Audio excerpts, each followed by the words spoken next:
The best part of your week is about to begin. This is the time where we talk shop, swap stories, and share lessons from our wild adventures in the creative industry. With each and every lovingly crafted episode, we strive to bottle that magic, warm, electric feeling you get after coffee with a new friend or attending a fantastic breakout session at a creative conference. You might start as strangers, but you'll leave as friends. Buckle up, settle in, and get ready for this episode of Making a Mark.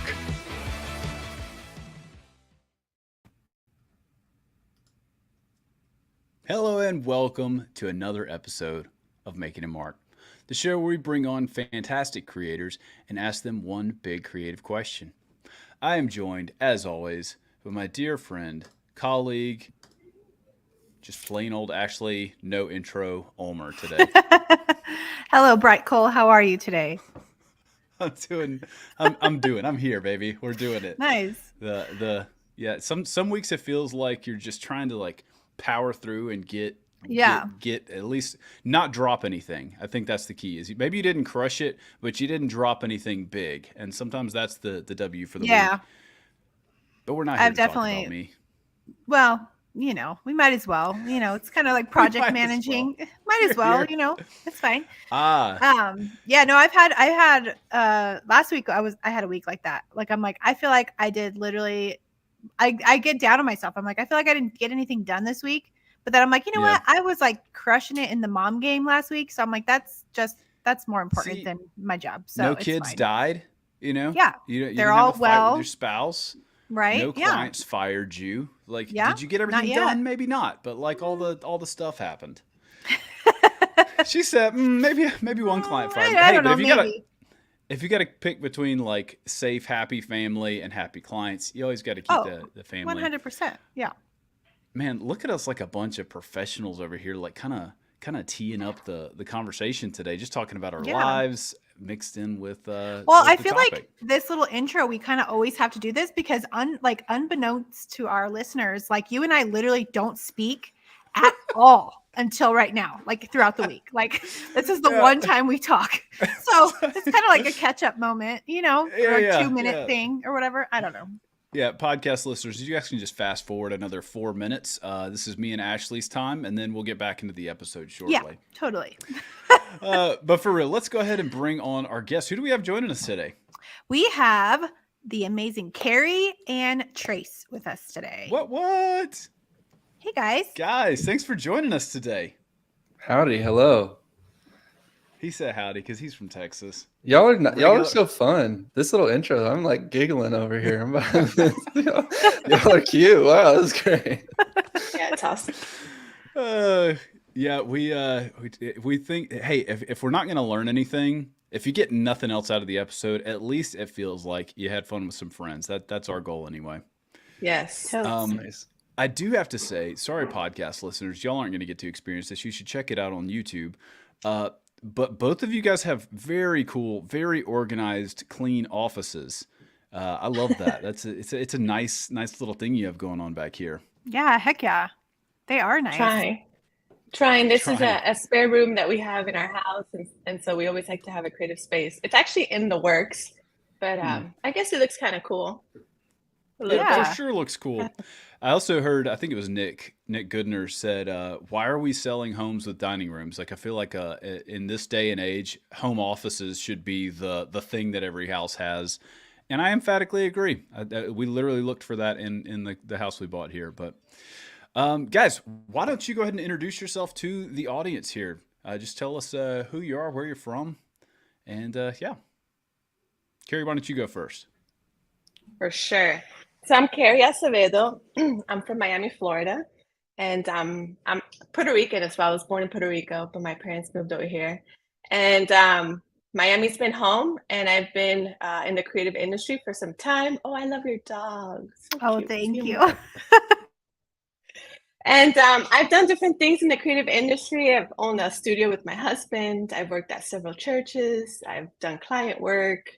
Fun things like that. So that's kind of my background. Right now, I just had a baby 7 weeks ago. And so I'm kind of in a maternity leave, although I'm not really doing a lot of the leave part. And so I'll be getting back to work soon. Congratulations. That's the most Congrats. fun time when they're so little like that. That's so cool. Yes. Oh man, emphatically disagree, Ashley. But I'm glad you have a healthy baby and life is going well. I'm a big fan of like, all right, let's get you a little bigger. Let's get you sleeping through the night. Interact with dad. Let's play. Tiny baby phase is special and nice to me. Well, because it's special for moms. I think it's more special for moms because dads just can't. They don't get it at that point. They have to wait till they can throw the ball. I'll hold the burrito all day, but you can't pales in comparison to having a fun conversation. That's true. All right, Trace, how about you, my guy?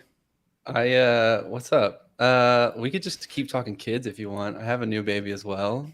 So that's like my brain is in. Yeah, we can just talk about kids. I'll actually totally break your theory and say that I also like the baby stage. Sorry, that's kind of what it is. It's like so much easier. To me right now, like I have a 3-year-old and then I have a newborn, and that 3-year-old has opinions. So the newborn just kind of like falls asleep on dad and she's so sweet. The other one is like, I will kill you before I put my shoes on, and don't ever talk to me again. Wait till they're 12. I know, dude. It's wild. My name is Trace Garner, and I am in Houston, born and raised in Houston, Texas, and I am married to a designer. We met in design school and college, and since then I have had a few different stints and positions in agency life, from a designer to into like a UI UX designer and branding, and then into helping start an agency specifically for branding and launching churches.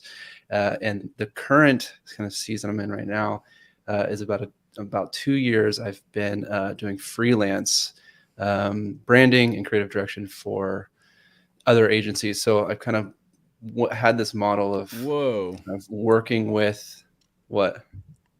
Yeah. Well, I just love that you're the cobbler, or you're the shoemaker for cobblers, like you said. Yeah. Like, I'll help the agencies do their branding. So I've broken away. I've like tried to kind of break away from just working directly with the client, like partnering with an agency to help their client work, and that's what I'm doing, and that's where we're at. Awesome. I love that. I love that. That's great, guys. I'm impressed, but also slightly bummed that in all that conversation, neither one of you did any gratuitous name dropping. And since you didn't, I won't. But if you want to go look them both up, they've worked at some pretty impressive places. And I really am choosy about the guests that we have on the show, and I think that they've got some fantastic insights to offer into our topic today. But before we get into that, Ashley, what do we do in this segment? We've forgotten it the past 2 episodes. Oh yeah, what are we doing right now? I was about to forget. We're gonna do what do we call it? What do we call it? It's called How It's Made. Yeah, is that the official name? Yeah, it's got to tie in with the name of the podcast, of course. Yeah. How It's Made. All right. What we're going to do is we're going to pull up your feeds. Oh, here we go. Okay. Ashley has picked out a thing that you've made. Yes. Oh, you should pick the baby. That would have been great. You made the baby. Yeah, you know what? Tell us about that process. I was going to do that. I thought that'd be super funny, but then I decided not to. That's funny. So I chose this one because I thought it was cool because it's shown your work that you've done for VU throughout the year. So I just, I know obviously like they're all made differently, but I just thought it'd be a fun talking point to kind of go over, your work you've done for them. Yeah. So these are some of the we call them collections, the sermon series. And so these are some of the favorite things that I've been a part of creating for VU. And so I guess I can talk about them generically in terms of how I approach them. Sure. Yeah. Cool. However you want to talk about it. Yeah. This open-ended question. I guess I try to treat, a lot of the design that I do, I tend to lean into the art side of things. I just enjoy it. And so when it comes to artwork for a collection of talks, that tends to be the approach that I take. And so I kind of treat it like a canvas. And I'll try to figure out the mood and the vibe that I want to go for, what I want to communicate with the art.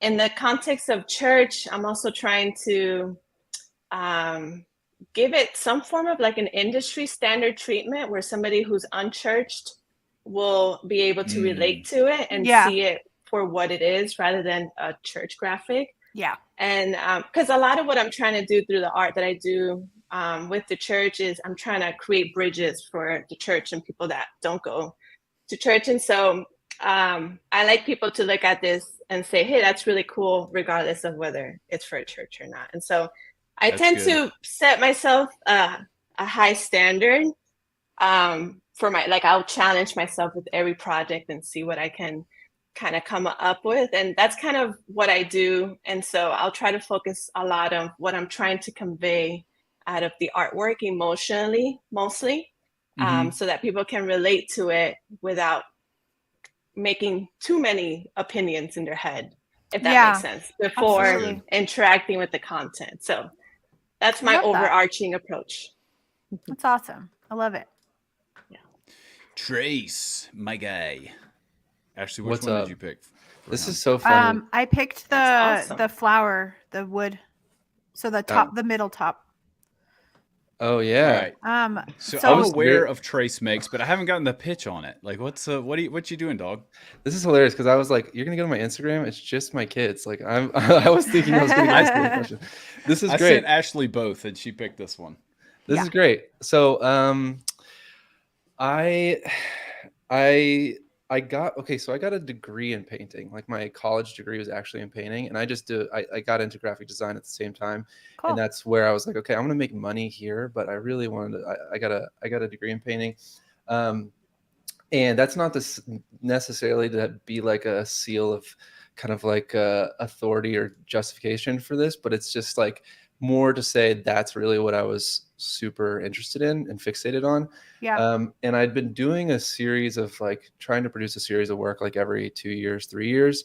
And then that 3-year mark was actually 2020. And then I didn't, or 2-year mark. And then I didn't because we were not knowing what was going on. And so now this is the first painting series I'm going to do in the past 4 years. Cool. I decided to kind of isolate this this mark of this flower, which started off as just a general scribble that was on quite a bit of my other pieces before this series, and I just kind of isolate it and then try to do it a million different ways and kind of expound on this singular thought. And this specific series, the thought and the concept is growth, and so expounding upon how people experience growth, what it takes away from you, the validity of it, what you actually grow through. Cool. And so I've decided to build out that mark in a bunch of different interpretations. And there's going to be a show March 31st here in Houston. If anyone wants to fly down, let's go. Nice. That's so I'm going to do a little gallery opening at a show, and that's it.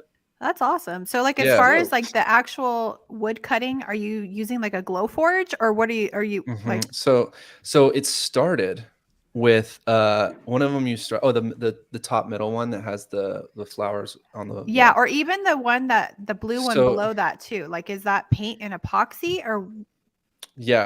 Yes, that one is paint and epoxy. So go back to that first one, I'll show you the genesis. I used to cut them out by hand.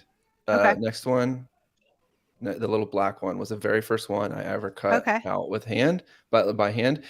There's now about 80 of them, and so the last 50 have been by a laser cutter, and they're on 1/4-inch birch, and and so that's how they're getting made faster. What did you use? I'm sorry, I'm super interested in this because this is I'm wanting to do kind of stuff with wood, and so what did you use by hand to cut? That is not particle board, but it's not MDF. Maybe it's MDF. It's the softer, super tightly compacted wood, and so it cuts really easily. Oh, and wow. I used a 1/4-inch bandsaw, so it's you can stop the saw, take the blade out, and then place the wood through, drill a hole and then place the saw through that to do the internal spots. One of those took an hour and a half, that big. Oh wow. Okay. Or an hour. It was a minute. Cool. So yeah, there's that. That's awesome. The other stuff was all laser, and then I'm doing this series of when I'm culling what I'm calling the petri dishes, where like the little circle ones where you're kind of like isolating a color and using like playing with color a little bit. Yeah. And those are all in resin, and there's quite a few of those Sweet. that like will kind of be hung up together. Yeah, like a little that's color awesome. theory. I love me some resin. That's awesome.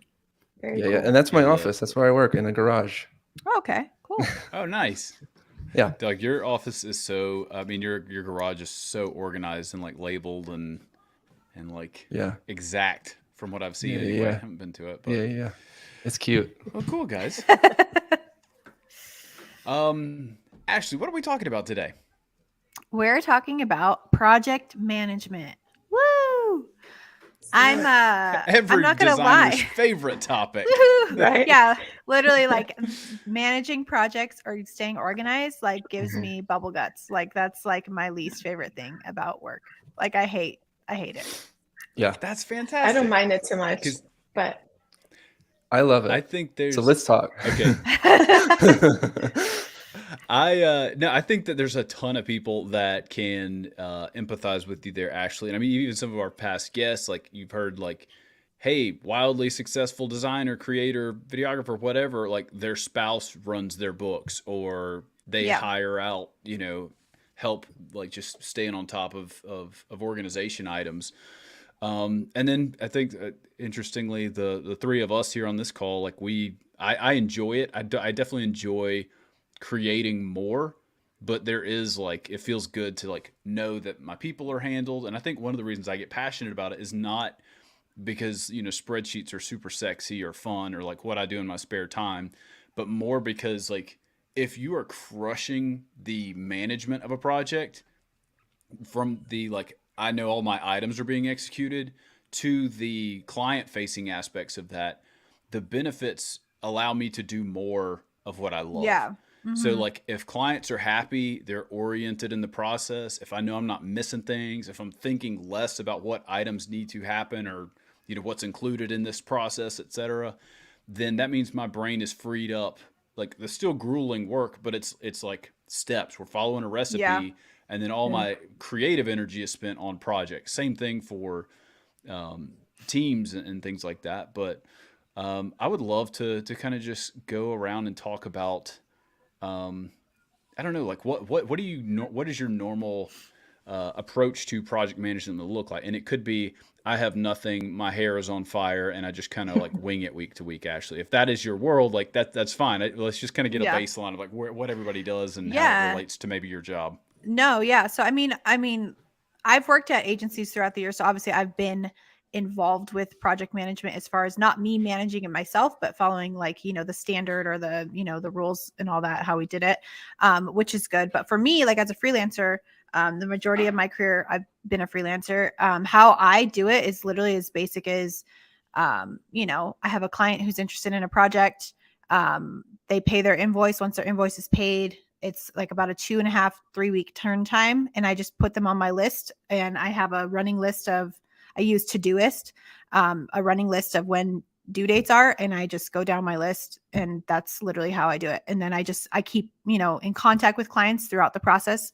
But they know for the, upfront, it's about 2.5 weeks, 3 weeks. And then once it's done, then we go back and forth, any changes from there. But yeah, just that's literally as simple as what I do. Word. Awesome. I guess I'll go next. Yeah. Or did you have something else? Josh? No, I was just gonna say I love Todoist also, and I've used that one for a while. And there was a time where I only had Todoist, and then kind of started bumping into like, oh crap, like there are too many clients and projects are expanding, further out to where like I don't want to say I outgrew the tool, but like I needed something to help me keep the plate spinning better. Yeah. But I love that approach of like, don't over engineer. Especially if you don't like already geek out on that stuff. Like, no, I think a lot of people are like, crap, project management means I'm sending a weekly email to clients. I have my own dedicated ClickUp or, Basecamp account. And I'm like doing all this extra busy work. Like, don't mess with that. The system should serve you. Yeah, 100%. I love what you're saying. Don't over engineer. That's really cool. I guess for me, I enjoy the process of creating a lot, and I think being organized is part of a successful process. So I kind of see project management as part of the act of creation. And so I'm like, but I think it's also part of my personality because I do know my husband, for example, is similar to Ashley, where it's not something that he loves to do. But it's definitely something that it'll be like one of my first steps when I start a project. And depending on what I'm doing, so I've done it for clients in an agency space, I've done it for myself.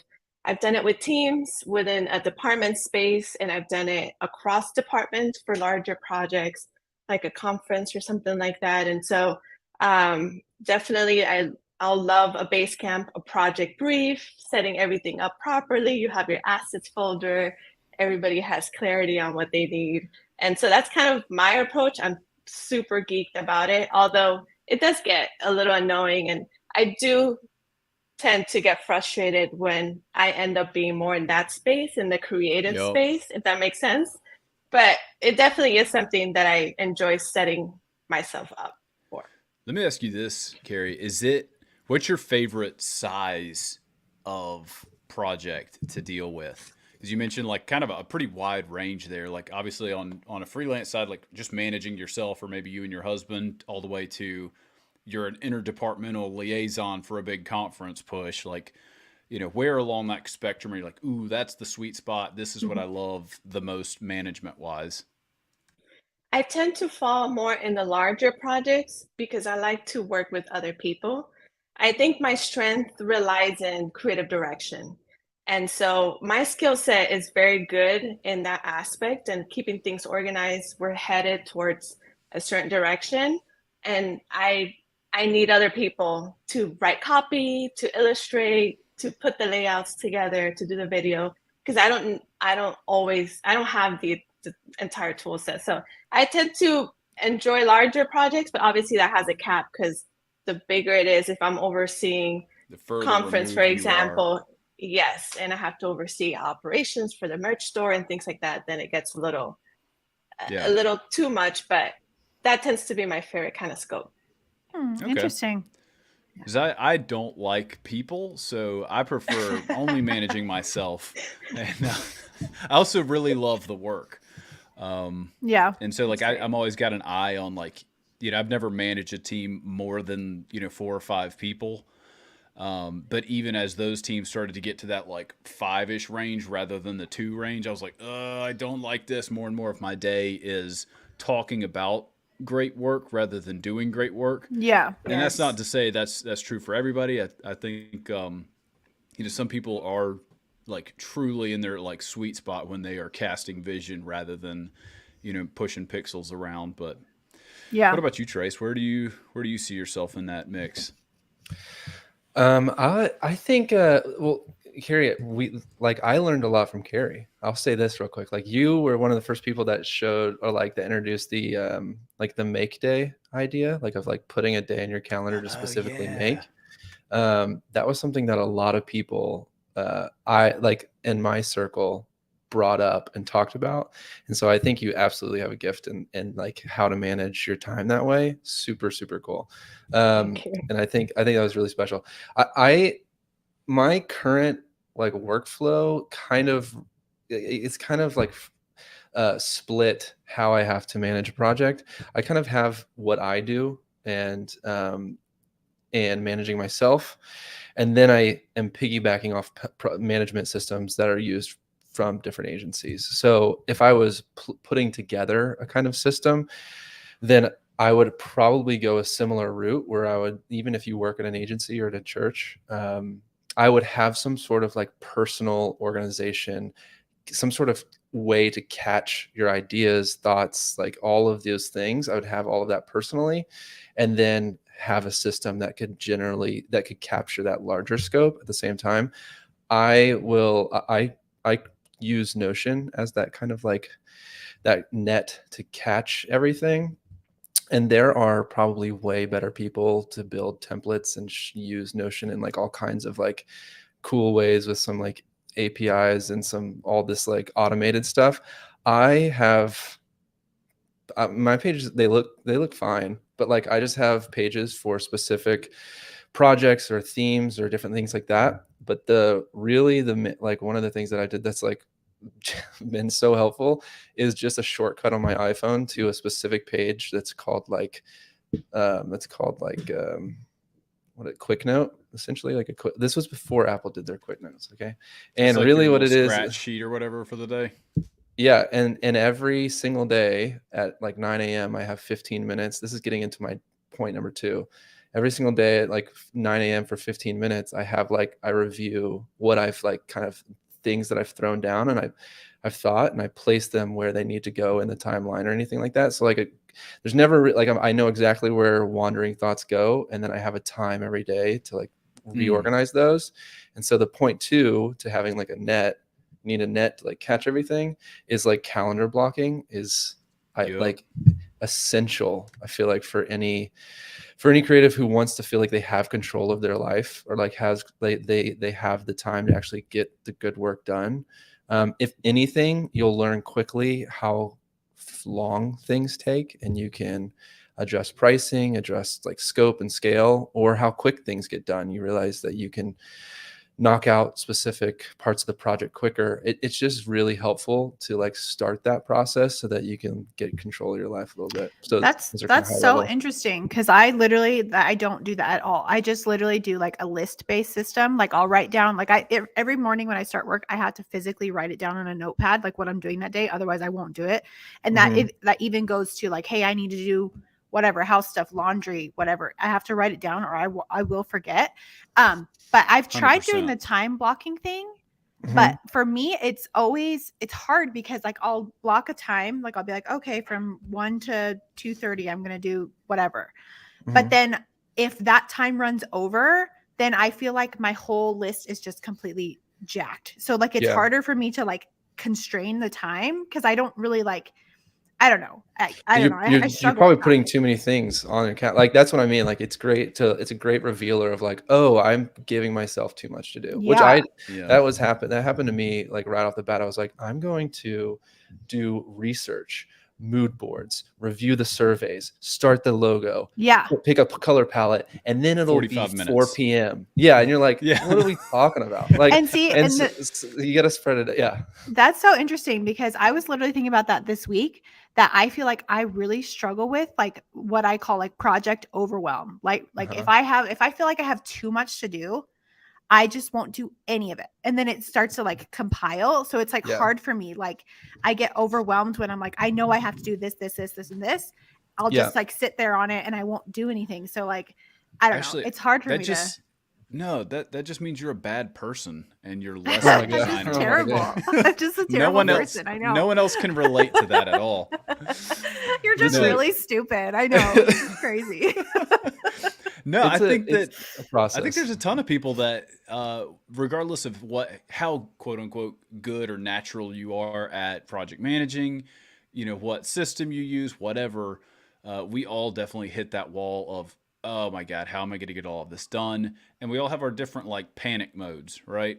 Or things that we get into on it. And kind of going back to what I was saying before, like whatever your system is, and you've got people who like swear by Evernote or Basecamp all day. I don't give a crap about like what system it is. But the fact that like you have a thing, you have a plan, like what Trace was saying, like I don't do that thing he said where he like reviews all of his loose wandering thoughts and like compiles them. But I do have things that I do every week and like my bedrock stuff. So I know anytime I am trying to remember something, like I go to this place for that. Or anytime I'm trying to figure out what's important this week, I go to this place for that. And if you don't have those, things going on in your life, and regardless of what platform it is or how complex it is, you're going to feel you're hamstringing yourself, I think.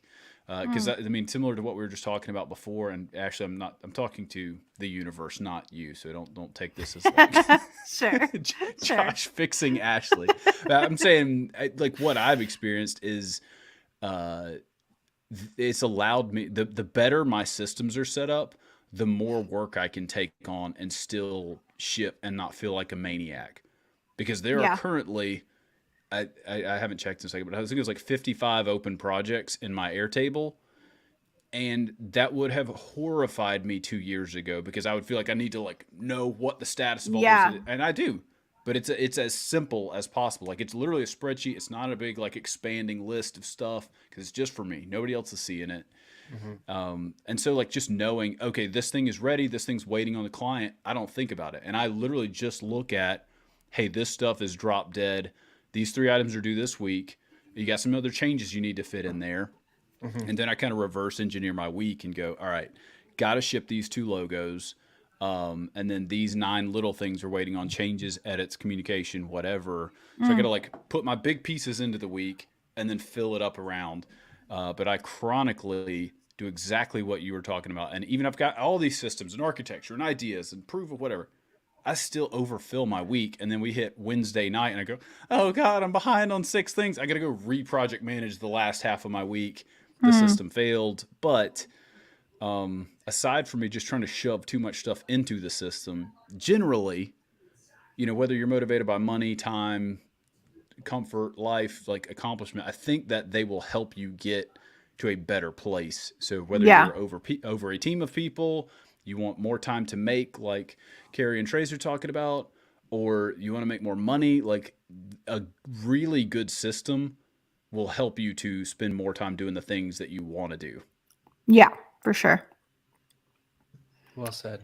It's beautiful. Yeah, I think so. And also with teams too, because you're managing so many people at the same time. And so there's deadlines across, especially in the church world, there's deadlines across deadlines across deadlines. And so having some form of system, whether I think what to Ashley's point in terms of, you called it, what was it? Project overwhelm. That's what I call it. I think we all feel that, you know, to some degree. And it's just a matter of what Josh is saying. I think there's always a point where you kind of got to maybe reevaluate your project management and see if, oh, did I nail it? Did I not? And I think a lot of that in the client space is a little bit different because sometimes I think a lot of the delays in the client space tend to be on the client, not necessarily on you. Yeah. And the church space is a little different where maybe it's the opposite. It's maybe a little bit more on the creative department because of all that the creative department services. You constantly have a wish list on your desk. Yes. And so it's a matter of constantly always evaluating things. But I think in the church world, having a sense of how long things take is really important, which is something that I spent a lot of time doing and trying to learn. Because in the church world, I don't think there's a cap. The agency, I think, kind of protects or kind of shields. This is the project, and they handle a lot of the client relationship, whereas the creative department in a church is all of those things. And so I have to create the project and I have to set the expectation. And a lot of that is also learning, okay, how long does a sermon collection take? And the deliverables for that one project compounded by X, Y, and Z across the board, you know? So I think at the end of the day, we all have our preferences, you know, but I think project management in the industry that we're in is to however you do it, it's like do or die, you know? Well, especially in the church context, I think I've seen both sides of like the system being broken. On the creative side, they're like, you know, I am constantly being thrown more things than we can possibly stomach. No one understands that, and they just think that, you know, like we will work 24 hours a day and we can like come up with an idea like in 8 seconds. And so there's that, you know, I need them to understand, and them being the clients or the ministries within the church. And then the other side of that is I've seen situations where the creative team is so locked down. The only way to talk to someone in your organization is to fill out like 3 forms and then get put on a waiting list. And it's like a ticket system. It's like, this is too much too, right? Like you got to have both. And one beautiful example I've seen of it is actually the way, I don't know if they're still structured this way, but New Spring Church, they literally treated each ministry inside of their church like a client. And so they had a dedicated like liaison, you might call it an account rep or a creative director or whatever in agency world. And their job was to kind of like advocate for the ministry and interpret and also walk them through a process and say, hey, we're not just going to ghost you. The answer is not, crickets. Like, we will work on your project. Here's what's in front of you. Like, we'll bring you in. We'll have mood meeting with you. My job is to interpret for you and cast vision for the team and like make sure you've got what you need and like checking on you, doing postmortems, making sure the project went well with the people it was for.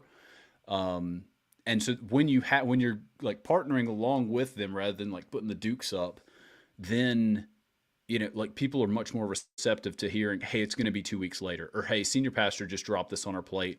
We're going to have to push this back. Or hey, what you're asking for is insane. Like, nobody gets that in in our church. Like, so nobody is allowed to have that level of attention. We're not buying a new cinema camera just for your camp promo, right?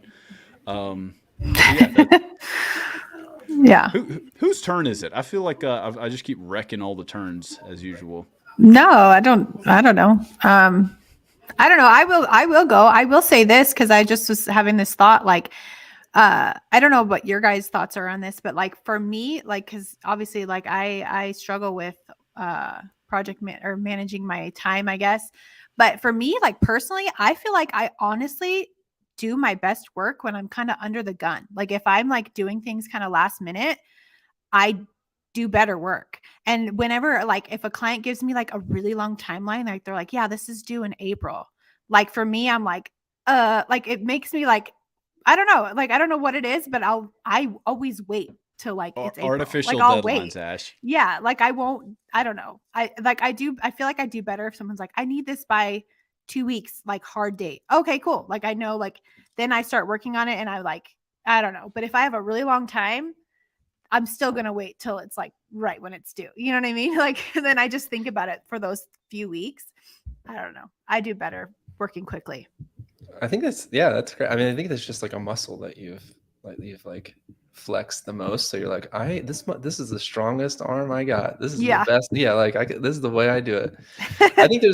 I think like building in and understanding your own like interest of working on a project and like what happens quickly and what usually takes a little bit of time is really individual. And that's where it can get complicated or just unique working with a team, because sometimes you can have editors that like can sort footage in like 2 hours but then like actually editing, they're like going through different effects for like 3.5 days.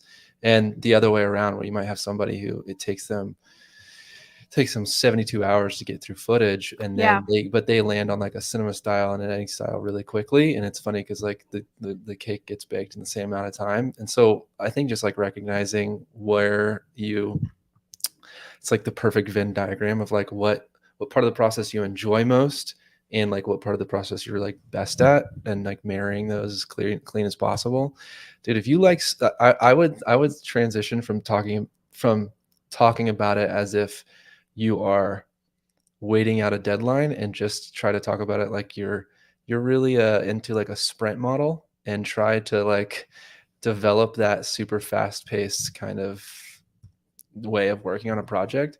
And maybe you can even break that into like here's like business stuff. You could even sell it as like a sprint model, a totally different price point, a totally different flow. Like those are strengths that you can absolutely turn into something that is beneficial to your process. Yeah, that's interesting. I love that. Yeah. And you kind of do, because like 2 to 3 week turn time is pretty tight.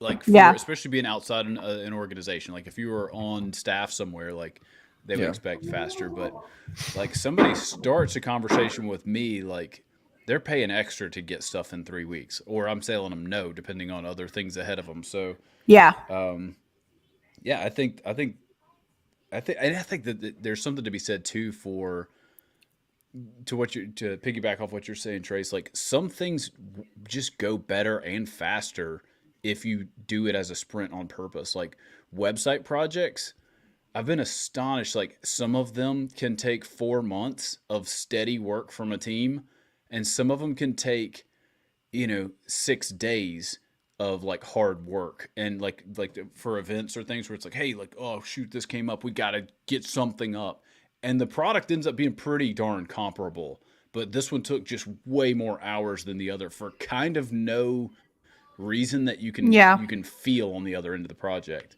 Right. So I think some of it comes down to like the type of work too, and like what we're talking about. And then other Yeah, for times, like sure. Ashley, have you ever experienced like you've got a deadline coming up, and you're like, oh crap, I had another great idea, but I don't have time to include it before I got to ship it. Has that ever happened Yeah, to for you? sure. Yeah. Yeah, for Because sure that's that's happened. where that bites me, like not all the time, but enough to where I'm like, I need to not wait and so long to get started on this Yeah. thing. Yeah, that's true. Yeah. I mean, I definitely I do. Yeah, that. But I love your idea, Trace, about kind of marketing that skill, because I don't know. I do like working quickly. I like to work quickly, and I like to get something done and then move on to the next thing. Like, I don't like lingering projects that like linger Yeah. forever. You know what I mean? And then I'm like, oh, this is taking too long. Like, I just want to get it done and then move on and get it done and move on, check Yep. it off my list. Yeah, I've been wanting to experiment with that. My goal is to do it this year, like maybe Q4 or something like that. But I have these contracts with agencies that are like just essentially retainers, but then I'll get these like one-off branding projects. And I was thinking of like, is there a way, like, I wonder if there's a way for me to just not do the branding projects now, but like sell essentially like a sprint, like a 3.5 week, 4 week project, these branding projects, like back to back Q4. Like, can I just do like 7 brands Like book them ahead and of time and knowing yeah, like, like can I hey, just like October book is your them back to month. back? Yeah. Yeah, at like a set price, and like these are the parameters. I thought about kind of seeing if I would batch it like that or how it would work, but you should try it and see if it works. Tell me how it Yeah, goes. I will. I've been thinking about that. Yeah. Yeah. Carrie, can you talk about like we've talked a lot about like the team aspect of this and the getting stuff done and my personal sanity. Can you talk about like the quote unquote client side, whether it's an actual, client for freelance or through your agency that you and your husband run, or, a church ministry or just whoever is on the receiving end of a project? Like, what are things that you do to just ensure quality, make sure they're taken care of, all that good stuff? Yeah, I think for us, I think Miami plays a big part in how creatives kind of operate, and our success with clients and things like that. And from the studio side, we found ourselves doing a bit of, I would say, education. You also have to look at, as a studio, where you land in terms of the kind of clientele that you're picking up. And obviously, the larger budget clientele, people that hire agencies more often because of whatever industry they may be in, they may be more accustomed to the workflow and the way a project is handled. Whereas sometimes more of the line that my husband and I we ended up falling in, is more one-off. So you're creating a logo for a company, they may come back and then they need a website, things like that, where we found ourselves doing a lot of education, which is a lot of time spent in an interaction that neither one of us enjoyed doing. And so something that we implemented was what we called a Kickstarter. And it was basically a form that we would have our clients or anybody interested would fill this out. And it was a way of kind of filtering people in and out. So we purposely asked certain questions, or we would put budget parameters or things like that to kind of filter people out, because eventually, a few years into that, we were just kind of worn out by that entire process. So that's something that we implemented and we found some success in. But part of the reason why we've kind of deviated from client work is because that drains us so much. And it may just be Miami, it may just be the people that we purposely attracted when we were doing that actively. And so that was something that we both decided we are not going to pursue. And so if we take clients now, it's very much one-offs and things that we're passionate about. In terms of the church world, it's a little different. You can't really say no to the client, which is you're supporting the entire body of a church, from the programming to the brand of the church to the ministries that make up the church, So it's a game of time and slotting them in and conversations. And so there's moments in that space where I am the bad guy. So if you were to talk to some of the ministries, they would tell you they didn't entirely love when I would walk into the room or something like that, because they knew when I was coming in. The design community is like, oh, Carrie, oh, cool. And then your home church is like, oh, that girl. Oh, yeah. She always tells me no, and it's going to take a long time. Unfortunately, I did develop a little bit of that rep. And so it was just part of what I had to do in order to be able to produce and meet the expectations that I had to meet. And then it's negotiating, it's like, okay, I have X amount of time, go for it. No, this just brings up something I think is a really interesting dynamic in these relationships, is whether or not money changes hands. So, obviously if you guys talked about the example of your agency, like y'all filter people based on, do they seem like a good fit based on the kickoff form fill? But then in church space, like, you're in some ways incentivized to not work as hard. Like you don't have, like, your life is better the less good of a job that you do, kind of thing. Like they're tugging against each other. You can relax more if you're not like really killing it for everybody. But so like when there's money changing hands, things are a little bit clearer because somebody says, hey, like, I'm paying you for the thing. We're going to follow the process. We're going to do the thing. But I just would love to kind of explore and unpack, whether you're doing stuff for friends and family or a nonprofit. Trace, I know you've done some pretty cool projects along very intentional, like nonprofit things. And then obviously in the context of a church, because most of our audience here either works on staff at a church as a designer, creator, videographer, or communications, marketing, managerial type of position. But and this is a really, really long question. And is there anything we can take from the paid transaction that seems to work pretty well, where we've got gates and filters, and can we take it over here to church world, I guess, is the way I'm... Oh no, did I freeze? I got you. I can hear you. You have not frozen. It's a beautiful question, by the way. Wow, I'm just kidding. I've got to get better at getting... That was great. That's great. A 2-paragraph question down into... That's my next interviewer level up when I involve... I'm just waiting for them to answer because I don't even know what your question is. So I'm just going to piggyback on what they say. Brutal. Oh my God. Okay. I'll answer it as if I do know exactly what you're asking. No, just kidding. I am picking on you, Josh. The thought I had, I think I can bring up one of the things Carrie said. It's just the education part. I mean, in my experience, that is like 50% of your job if you're anywhere close to leadership or client relation. Like 50, dare I say 70% of your job is like, it's like, let's hold hands. Okay. So what we're going to do is breathe.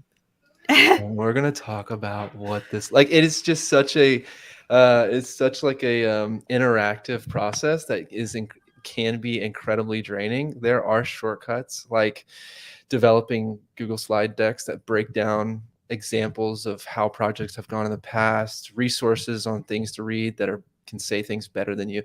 I did that all the time, like providing clients with resources because there's people way smarter than me. But like this is how what we can expect from this type of process. This is how I've handled processes in the past. But that sense of an educator, I think that is like absolutely has to translates from the church side to agency. Now, I think there probably is a break point where a certain size client is like, we've been doing campaigns for 100 years. We understand, like working with Coca-Cola. It's like we know how to work with an agency. And if you're not willing to work how we work with an agency, then you're out. And like this is how we do these things. And so like they get it. They understand pitches. They understand surveys. They understand research. They get it all. But then there is like the breaking point though is at the same time a majority of what my experience, majority of clients and agencies, like are doing so much education, whether the budget is $30K or like $180,000. It's like, okay, so what happens in a web project? And you're like, you're spending $250,000. I hope, yeah, that's a great question. So let's walk through what that is. So I'm just kind of circling around that idea of the educator. Like that's always going to be there. That's something that you can do for your church, or for like an agency client. Is provide and build some sort of thing that gives them the resources to better understand a timeline or a project. It could be a series of meetings. It could be a deck. It could be your personal process. It could be like a specific like deliverable type of like breakdown. But I think that's always like super helpful. I think that's fantastic. Yeah. And in order to effectively educate somebody, you're talking about kind of a range of client acumen, or like where they're at education wise, quote unquote. Like you've got to take a second and get to know them and think about where they're at.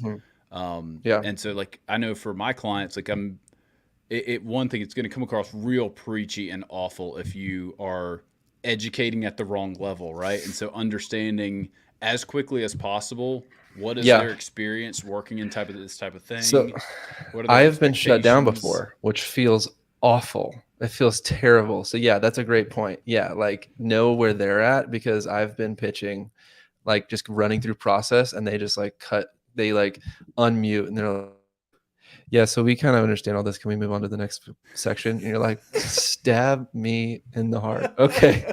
Sorry, my dumb face was talking. I will never speak again. Yeah. Right.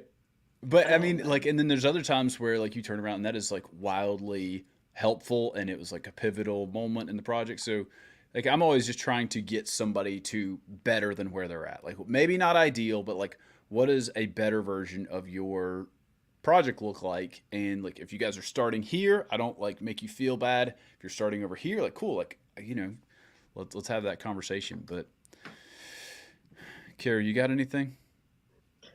I agree with Tress. I mean, again, for us, we implemented whatever we thought would work. For the agency and our proposals, even, we would put like the process. So phase 1, phase 2, phase 3, here's what to expect.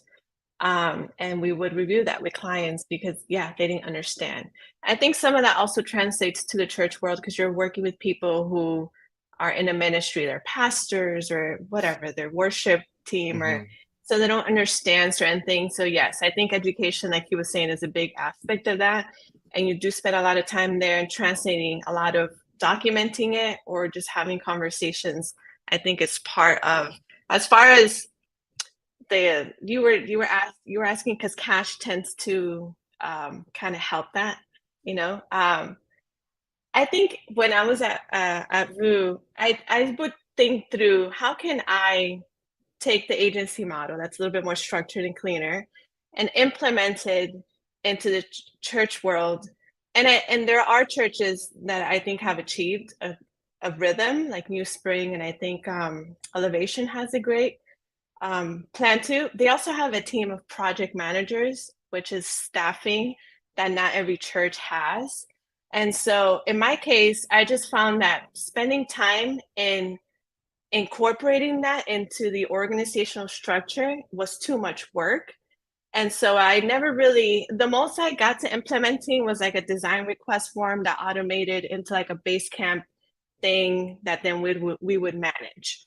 But other than that, not too much, because it would just require too much of my time to kind of manage that process, establish it first, and then try and maintain it, and then kind of, teach it as new staff and things come. So I don't know if somebody solves this, please let us know.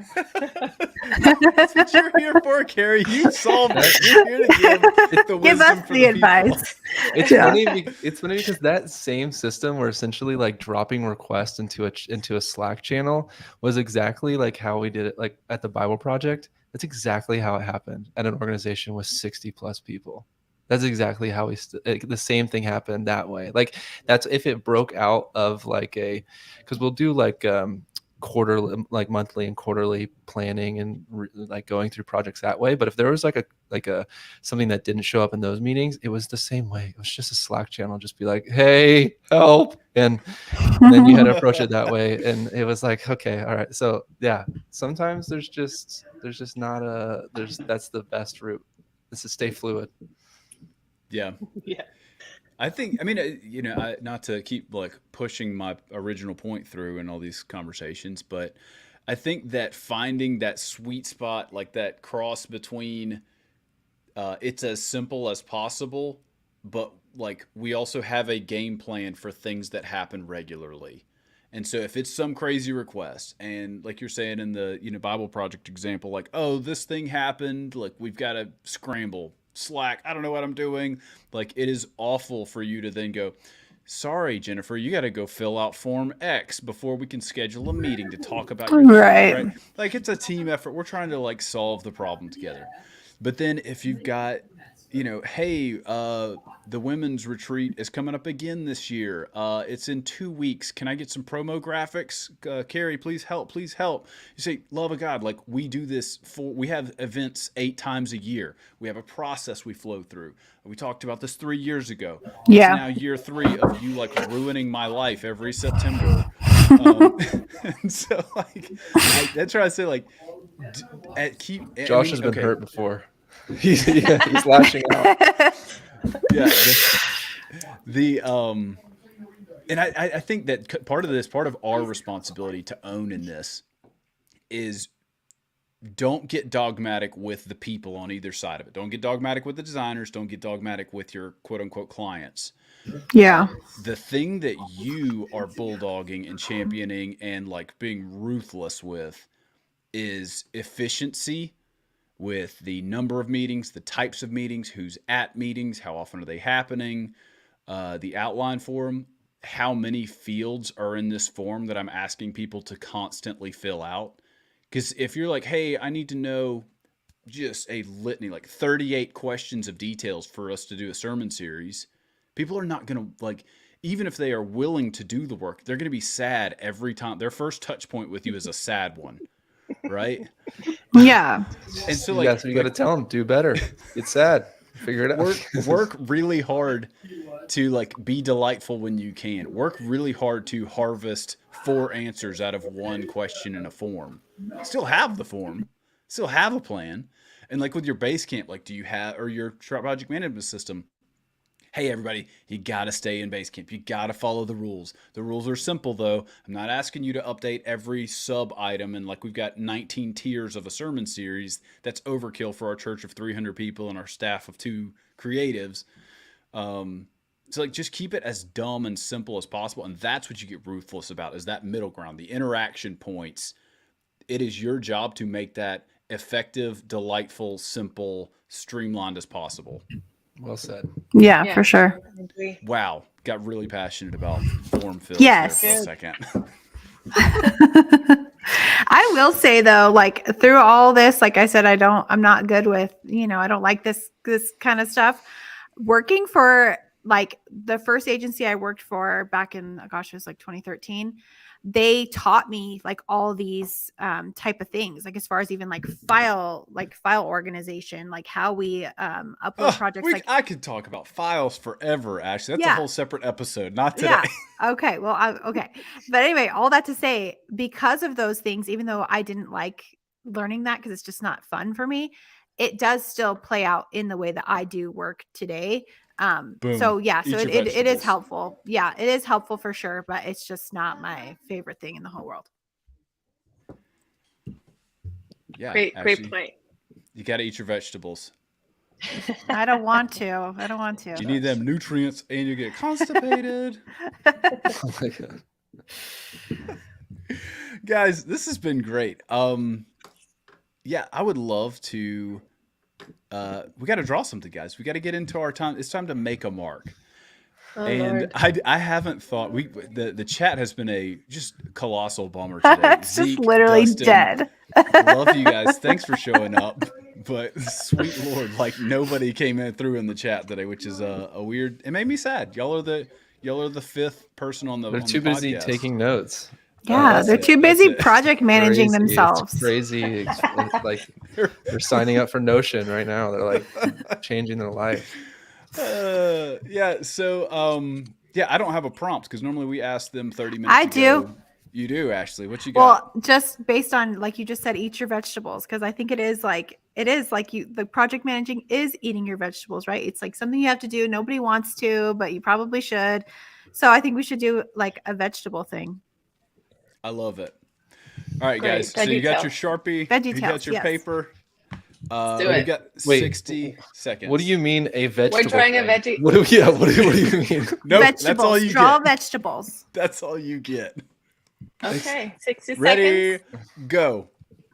All right.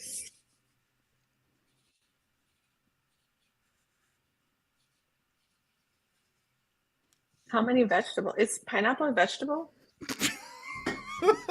Quote of the day. That is I'm trying absolute madness. Pineapple vegetable.